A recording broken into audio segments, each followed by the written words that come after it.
স্রষ্টা নিজেকে বিকাশ করার যখন চিন্তা করলেন, তিনি মহাজগতে শূন্যর অবস্থায় ছিলেন। তখন তিনি তার একটা নূর বা আলু প্রকাশ করলেন। সে আলুটার নাম রাখলেন বাংলায় বলতে গেলে প্রশংসিত, এবং আরবিতে বলে মোহাম্মদ বলে, কৃষ্ণ বলে, যে যেভাবে বলে আর কি। তো সেই রূপটাকে সে নাম দিয়েছে নারী। আর নারীর মধ্যে সে এমন জিনিস দিয়ে রেখেছেন, তার সৌন্দর্যে সে এই বিশ্বজগৎকে সৃষ্টি করেছেন এবং এই বিশ্বজগৎকে সাজিয়েছেন। নারী হলো ফুলের মতো, ফুলের সুবাসটুকু দিয়ে তারা পৃথিবীতে বেঁচে থাকে। পৃথিবীতে কখনো তাদের মৃত্যু নাই, আজীবন অনন্তকাল তারা বেঁচে থাকে।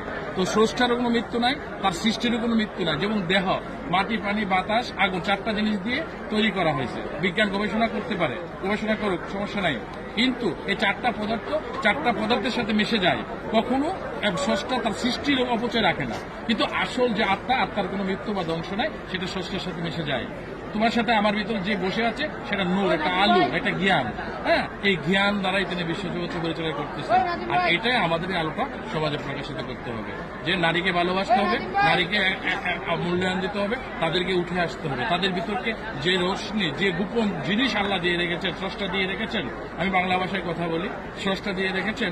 তো সেই স্রষ্টায়ত্ত শক্তিকে অর্জন করতে হলে নারীকে ভালোবাসতে হবে এবং তাকে কাছে আনতে হবে। তো ধন্যবাদ সবাইকে। স্পিরিচুয়াল সায়েন্স আমি যার ইয়ে দিয়েছি এবং তার প্রমাণ আপনাদেরকে দেব, এবং যারা আমার অনলাইনে আছেন তারা ইনশাল্লাহ অবশ্যই স্পিরিচুয়াল সায়েন্স সম্পর্কে জানেন। আমি ডাইরেক্ট প্রমাণ ছাড়া কোনো কথা বলি না। স্পিরিচুয়াল সায়েন্স প্রমাণ করতে পারে স্রষ্টা আছেন, আবার যারা নাই বলেন তাদের কোনো অপরাধ নেই। যে পদ্ধতিতে আছেন সেই পদ্ধতিতে স্রষ্টাকে দেখেন। স্রষ্টা সব জায়গায় আছে, সবার কথা শুনেন, ঠিক আছে? তো আমরা মানুষকে ভালোবাসবো, যে যেভাবে স্রষ্টা দেয় তাদের দ্বন্দ্ব করবো না। নিজের ভাইকে কাকে মারবো? নূরের ভিতরে, আলোর ভিতরে আলু, নিজেকে নিজে মারবো? আমার ভিতরে তুমি, তোমার ভিতরে আমি, তো মারবো কাকে? ঠিক আছে? নিজেকে যখন চিনতে পারবেন তখন স্রষ্টাকে চিনতে পারবেন। আর স্রষ্টাকে চিনতে পারলে তখন আর পৃথিবীতে কিছুই থাকে না। আর জগৎ, কোনো দেশ, জাতি উন্নত হতে হলে কবি সাহিত্যিকদের মর্যাদা দিতে হবে। কবিদেরকে মূল্যায়ন করতে হবে। কবিদের মাধ্যমে যে স্রষ্টার সৌন্দর্যকে কাব্যময় করে তারা তুলে ধরেন, তারা সর্বশ্রেষ্ঠ প্রতিনিধি।